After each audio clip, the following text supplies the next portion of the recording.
Olá, galera! Eu sou a professora Mariana Moreira Neves e hoje a gente vai falar um pouquinho de direitos humanos, a parte dos sistemas regionais. Então, primeiro eu queria perguntar para vocês já ouviram falar em algum sistema regional aí de direitos humanos do nosso mundo inteiro?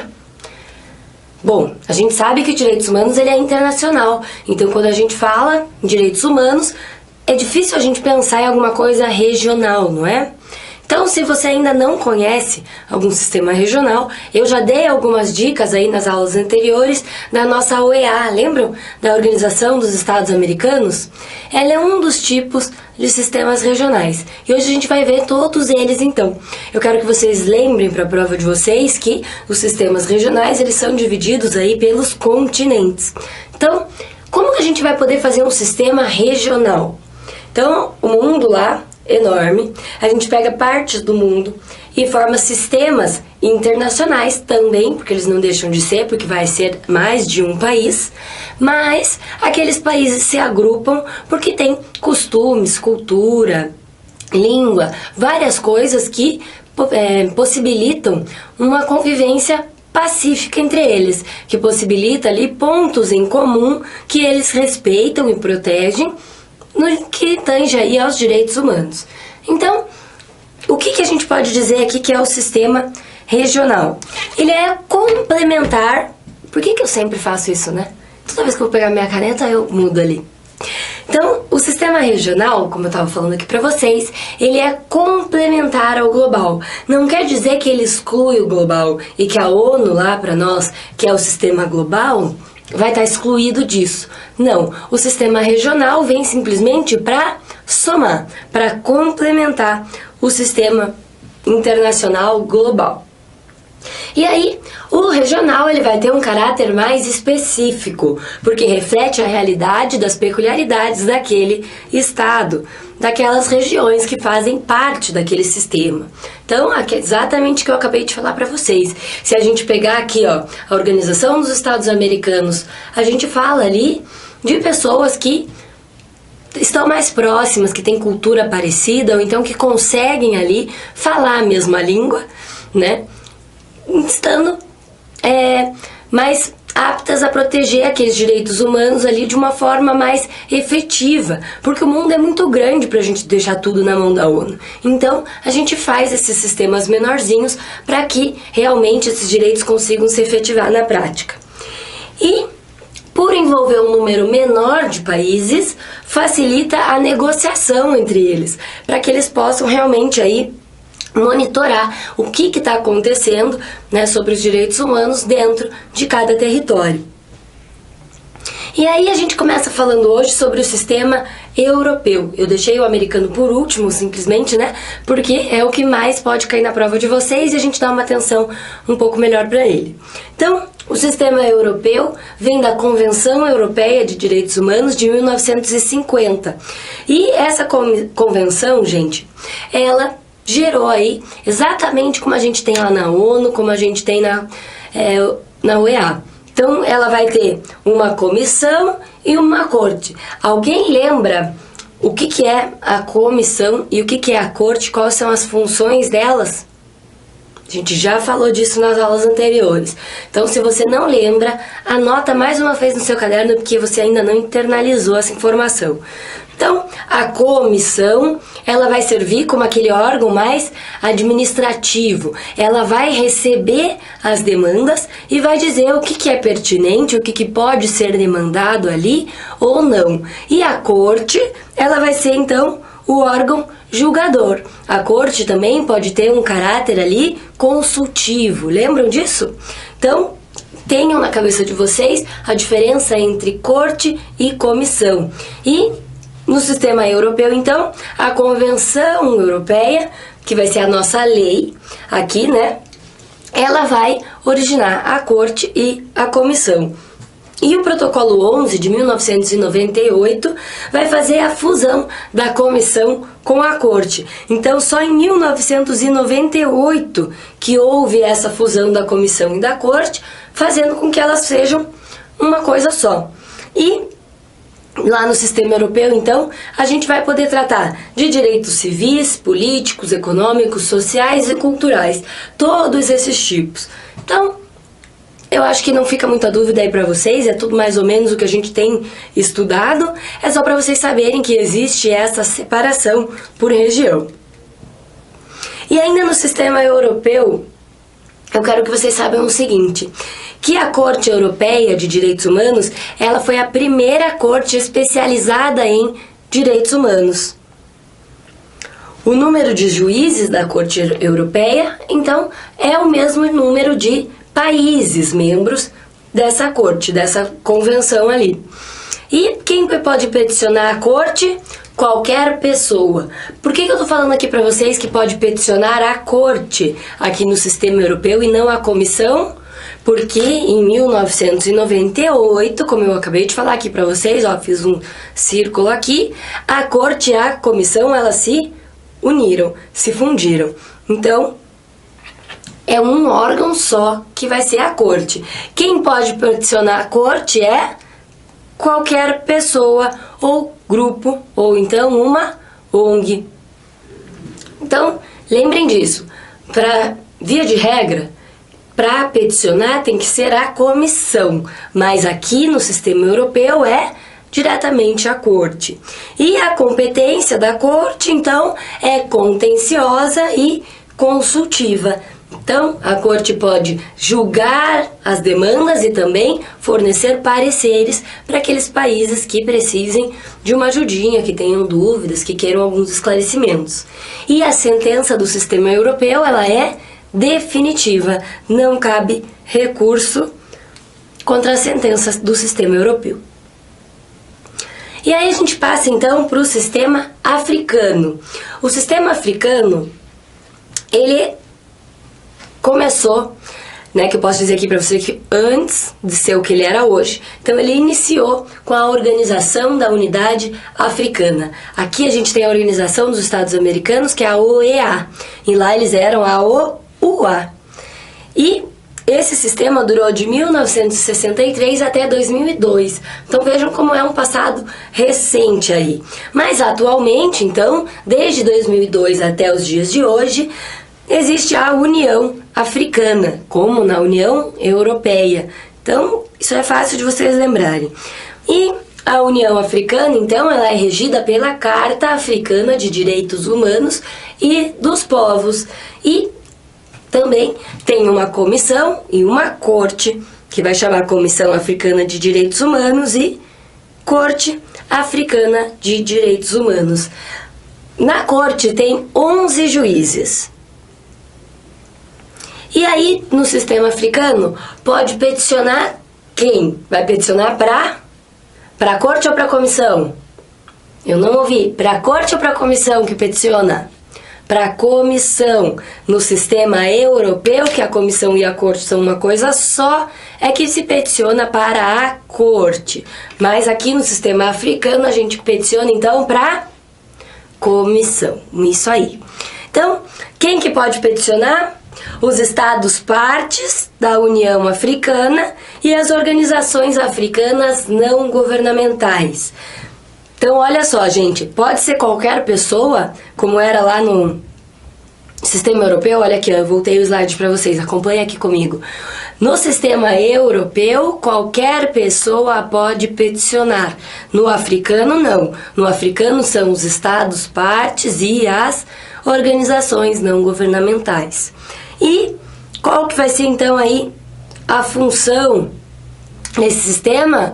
Consultiva e contenciosa. Analisar as demandas e também fornecer pareceres. E a sentença aqui na União Europeia, na União Africana, me desculpem, na União Africana é uma sentença definitiva. Não cabe recurso, então eu coloquei aqui para vocês que não cabe a apelação. E a gente tem também o sistema islamo-árabe. Então, ele é regido pela Declaração Universal Islâmica, né, de Direitos Humanos e também pela Declaração do Cairo de Direitos Humanos no Islã, de 1990. eles também possuem aqui, ó, uma Carta Árabe de Direitos Humanos, que é de 1994, que reflete a lei islâmica da Sharia. Então, alguém que conheça melhor esse sistema, me diz aí como que eu falo, porque eu não sei falar isso. E outras tradições religiosas. E aí acaba o meu slide para vocês sobre o sistema islamo-árabe. Por que, professora? Você não sabe, você não achou mais nenhuma informação para passar para nós, para contar como é esse sistema? Gente, a gente sabe aqui, só de bater o olho, que esse sistema islamo-árabe, ele é muito diferente do que a gente aqui está acostumado. Então, é muito diferente do europeu e do africano, que se aproximam mais ao nosso sistema regional aqui da América. Então, o que eu posso dizer para vocês? Que a cultura é muito diferente, não vai ser objeto da prova de vocês. E outra coisa, a gente não tem muito acesso de como funciona. Simplesmente as pessoas que fazem parte desse sistema é que tem as informações todas aí. Então, a gente passa aí agora para o sistema asiático. E eu quero dizer para vocês que o sistema asiático, ele não deu certo. Então, ele não existe. Se vier aparecer na prova de vocês que os sistemas regionais são o europeu, americano, africano, islamo-árabe e o asiático, tá errado. Porque o asiático não existe. Ele foi uma tentativa que não deu certo.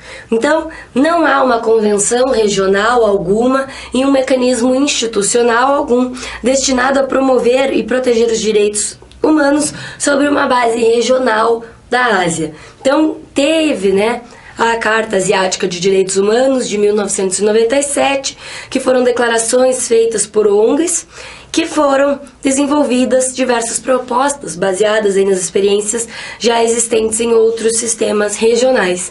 Mas não é um sistema efetivo que funcione como os outros sistemas que eu mostrei para vocês. Então, não tem muito que vocês se preocuparem com o sistema asiático.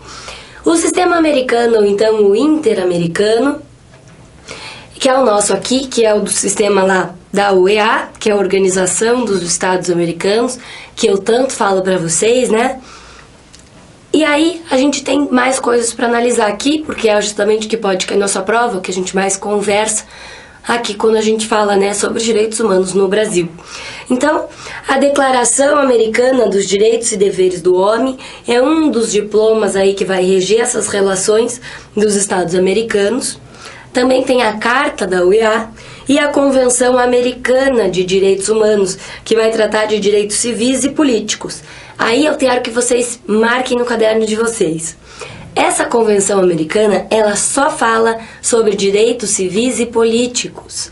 Então, houve necessidade do quê? De falar dos direitos sociais, econômicos e culturais. E para isso foi instituído um protocolo, que é o Protocolo de São Salvador, que trouxe essa outra parte aí dos direitos humanos para nós. E existe aqui, como a gente já comentou em outras aulas, a Comissão e a Corte Interamericana de Direitos Humanos. Se tiver lá na sua prova, a Corte Americana, a Corte Interamericana, o Sistema Americano, o Sistema Interamericano, é tudo a mesma coisa, tá? Não tem diferença entre o americano e o interamericano, quer dizer que é tudo igual. Então, quem que pode peticionar para a comissão? Aqui no nosso são as pessoas também, assim como no sistema europeu, as ONGs e os estados. E para a corte diretamente só vai falar a comissão e os estados. Então olha só, gente, quem fala diretamente com a comissão? Qualquer pessoa, estado ou ONG. Quem fala diretamente com a corte lá da UEA, então é somente a comissão e os estados, ok? Então, vamos ver aí um pouquinho mais sobre o nosso sistema americano. E aí eu trago para vocês os principais instrumentos de proteção desse sistema regional. O primeiro é a Convenção Americana de Direitos Humanos, que é de 1969, que no Brasil ela foi aí instituída, pelo decreto 678 de 1992. É aqui a mesma coisa que eu acabei de falar para vocês. É essa convenção que só fala sobre os direitos civis e políticos, e depois houve a instituição do Protocolo de São Salvador, para instituir os outros direitos. Então, nessa Comissão Interamericana de Direitos Humanos, o que a gente precisa saber? Que ela tem sede em Washington, lá nos Estados Unidos, e ela possui 7 membros. Os membros dessa comissão são pessoas de autoridade moral e reconhecido saber em direitos humanos. Então são só os bambambãs mesmo que são considerados os membros da Comissão Internacional. Então eles são eleitos por 4 anos, podendo ter apenas uma reeleição. Então, qual o tempo máximo que o membro pode fazer parte lá da comissão? 8 anos, porque são 4 mais 4 com uma reeleição. Não pode ser mais de 8 anos seguidos, ok? E não pode fazer parte da comissão mais de um membro de cada país. Por quê, gente? Para não acontecer dessas pessoas que têm a mesma cultura e às vezes até os mesmos interesses por serem originárias de tal país, de votarem igual, de acabarem colocando os outros ali em desvantagem. E a Corte Interamericana, gente, ela tem 7 juízes, eleitos por 6 anos, também podendo ter apenas uma reeleição. Então, se um membro da comissão pode ficar no máximo 8 anos, um juiz pode ficar no máximo 12 anos, ok? De modo consecutivo aí. Não tem mais de uma reeleição. E a sede da Corte Interamericana é Washington? Não, elas são separadas. A sede da Corte é em São José, na Costa Rica. E a competência da Corte é consultiva e contenciosa. Isso eu tenho certeza que vocês já estão sabendo que não vão errar na prova. E o protocolo adicional, que vai falar então de direitos econômicos, sociais e culturais, é o Protocolo de São Salvador, de 1988. Ele foi instituído, incorporado no Brasil, pelo Decreto 3.321 de 1999. E aí a gente tem mais alguns outros documentos que são importantes que podem aparecer aí na sua prova, que também fazem parte do nosso sistema regional, que é a Convenção Interamericana para Prevenir e Punir a Tortura, que foi instituída aí pelo Decreto 98.386 de 1989. A Convenção Interamericana para Prevenir, Punir e Erradicar a Violência contra a Mulher, a violência de gênero, que também foi instituído pelo Decreto 1973 de 96 e possibilitou aí para nós, o caso Maria da Penha, que foi julgado então em 2001. Opa, por que não passa? Aí, então, peraí, deixa eu só fazer uma revisãozinha aqui com vocês. O que a gente precisa saber que pode cair na sua prova? Lembram lá que eu falei dos documentos que o Brasil faz parte no sistema internacional? Tem várias coisas, lembram? Direito das mulheres, direito dos deficientes, combate ao racismo e por aí vai. Tortura e tal, a gente também tem algumas coisas dessas no nosso sistema regional, porque aqueles lá a gente falava de âmbito global. Então lembra aqui, tortura e violência contra a mulher são proibidas também aí pelo nosso sistema regional. E aí eu trago um pouquinho para vocês sobre o direito processual do direito internacional. Então, como que é feito? Como que a gente faz a petição? O que precisa ter? Quando que é aceito? Quando que não é aceito? Então, obviamente que não é um curso aí de direito internacional processual, como a gente tem o nosso CPC aqui no Brasil, É muito mais simples, até porque precisa ser acessível para diversos povos. E a gente precisa só entender como é que funciona e o que não pode acontecer. Vocês vão ver que é muito simples, não precisa ficar aí se preocupando, ficar desesperado e achar que até o final do nosso curso vai ser sobre isso então agora. Não, a gente vai falar só um pouquinho aqui na aula de hoje, só para vocês entenderem como que é e aí fica fácil de responder as questões. Não tem grandes complicações quanto a esse tema. Então, o direito processual aí que eu vou falar para vocês, ele é de âmbito universal. e precisa acontecer o esgotamento dos recursos internos daquele país. Então não adianta me acontecer hoje uma violência, né, de caráter aí de gênero, uma violência porque eu sou mulher, e eu diretamente querer recorrer a uma comissão, a uma corte internacional, porque eu preciso esgotar as vias internas do país da onde eu estou. Então, serve para isso, né? Quando você esgotou os recursos internos e não conseguiu obter aí uma justiça, uma decisão que realmente acalmasse ali, né, o seu coração, que fosse justa, que você considerasse aquilo como certo. E também serve para julgar os casos que tem demora injustificada no recurso que se pretende esgotar. Então, gente, tem casos aqui, por exemplo, que demora anos para ser julgado, ninguém faz nada e aquele tipo de violação aos direitos humanos continua acontecendo sem o país fazer nada, por causa de uma demora injustificada, tá bom? Então sempre pensem nesses dois. Tem que estar acontecendo ou um ou outro para se levar para o âmbito internacional. Então, primeiro, esgotamento das vias, né, internas ali do país, ou então uma demora injustificada.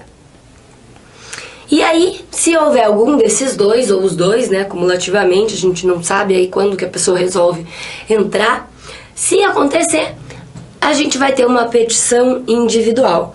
Essa petição individual, ela vai ser dirigida ao Conselho de Direitos Humanos da ONU. Lembram disso? Do sistema internacional que é da ONU? Então, quais são os requisitos, gente, que precisa ter para essa petição ser válida? A falta de motivação política, então o dever de acordo, né, de estar de acordo com a Declaração Universal dos Direitos Humanos e não por caráter político, porque você quer aí falar mal do seu país, confrontar uma situação política internacional. Não. Então, não pode ter essa motivação política.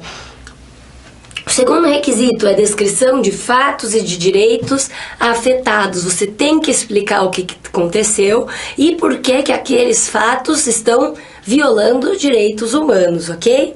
Violação tem que ser concreta, não tem que ser assim, tá com risco de violar, ou então pode ser que viole, ou então foi pouco violado. Tem que haver uma violação concreta dos direitos humanos.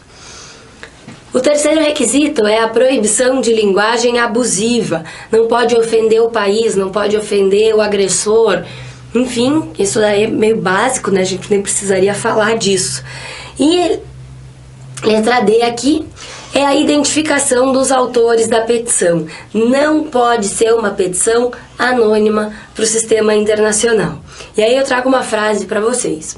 A comunicação deve ser apresentada por uma pessoa ou um grupo de pessoas que alegam ser vítimas. Então, quem que tem a legitimidade? A vítima ou o grupo de vítimas que sofreram violações aí de direitos humanos por qualquer pessoa ou grupo, e aí incluindo organizações não governamentais também, que tenha conhecimento direto e confiável das violações em questão.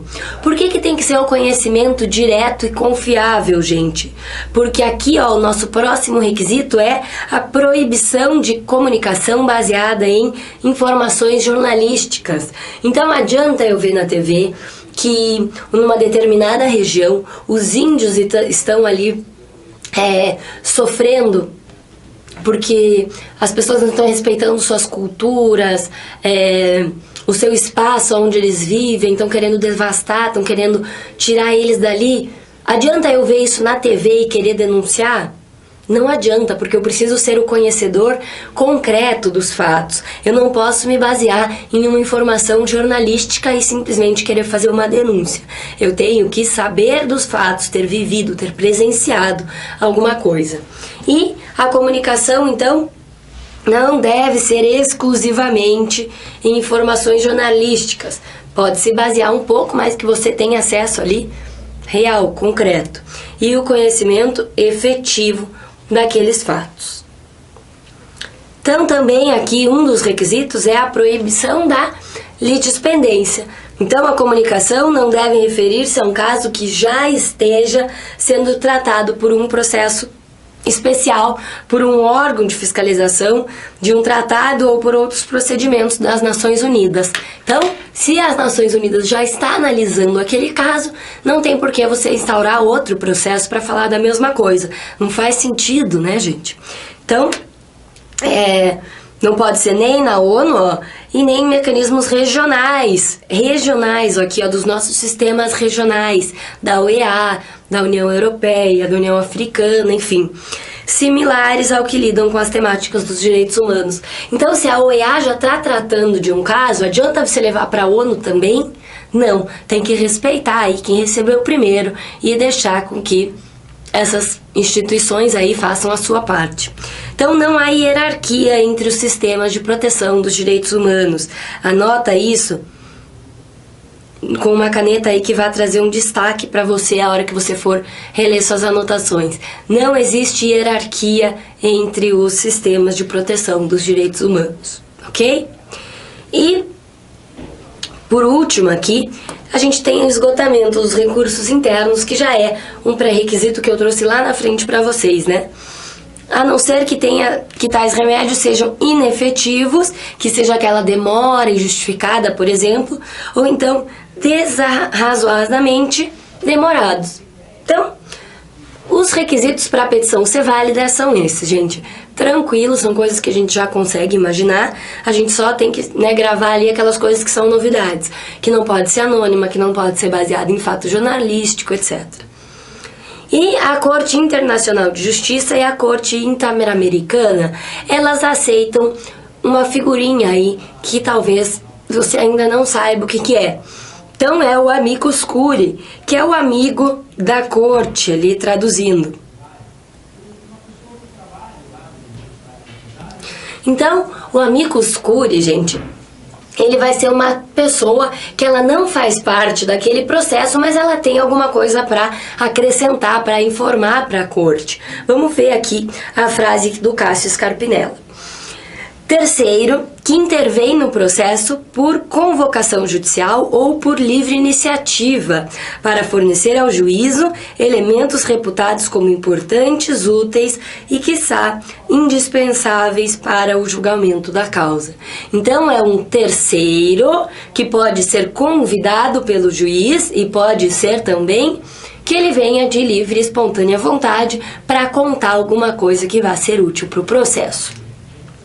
Então, esse amicus curiae, ele pode ser admitido tanto na Corte Internacional, que é a nossa corte ali da ONU, como também na Corte Interamericana, que é a corte da OEA.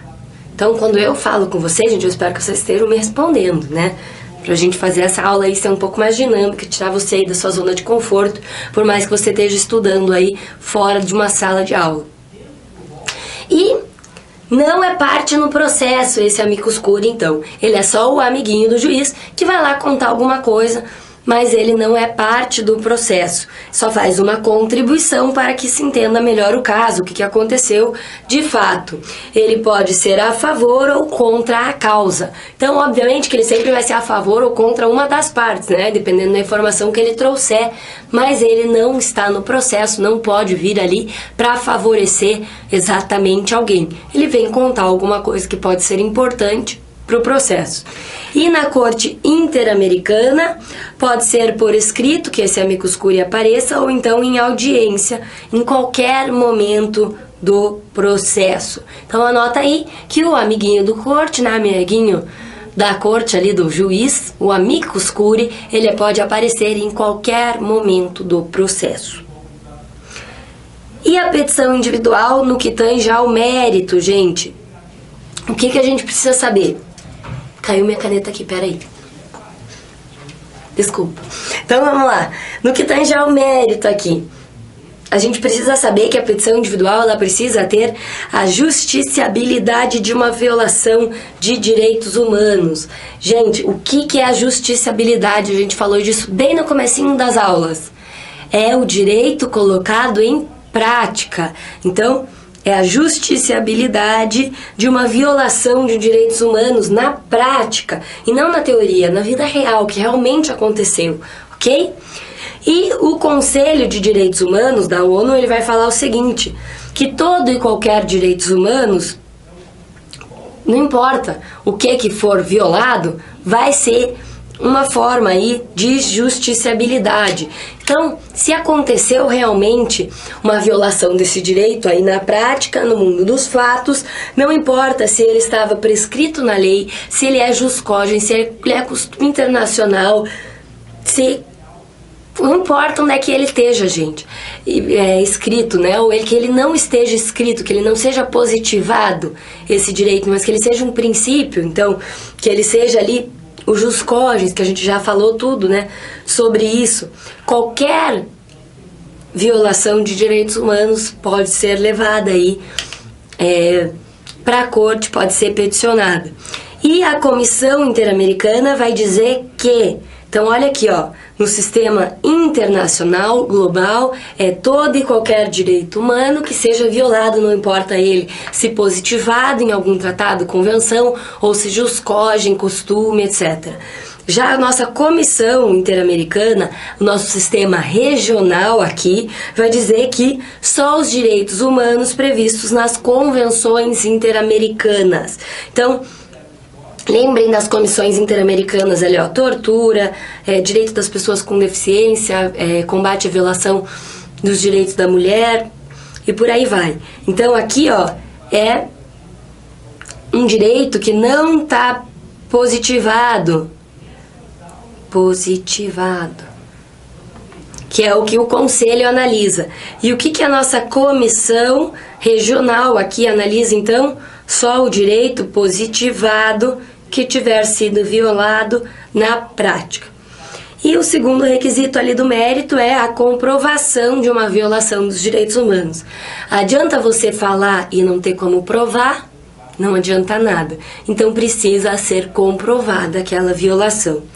E também, né, dentro dessa comprovação aí dos... Aqui ficou errado, né, gente? Aqui é a mesma coisa. Pode ser tanto um quadro factual com provas documentais, como precedentes jurisprudenciais que você traga e mostre que aquilo que aconteceu é sim considerado uma violação aos direitos humanos, por exemplo, aqui no caso, né, dos jurisprudenciais aqui, em outras culturas aquilo é considerado como uma violação, né, já foi considerado aquele mesmo ato, e aí você está trazendo uma prova também. Então, gente, o meu recadinho para vocês hoje sobre os sistemas regionais e um pouquinho de direito processual internacional era esse. Espero que vocês estejam entendidos. Se você não entendeu, me procura aí nas redes sociais, vamos conversar até que você consiga compreender a matéria, que é esse meu objetivo aqui. Então me procurem lá, tanto no Face quanto no Instagram, como Prof. Mariana Moreira Neves, e a gente vai continuar conversando aí sobre direitos humanos até você conseguir a sua carteirinha cor-de-rosa, ok? Então, bons estudos, boas aulas aí para quem continuar assistindo e até uma próxima. Tchau, tchau!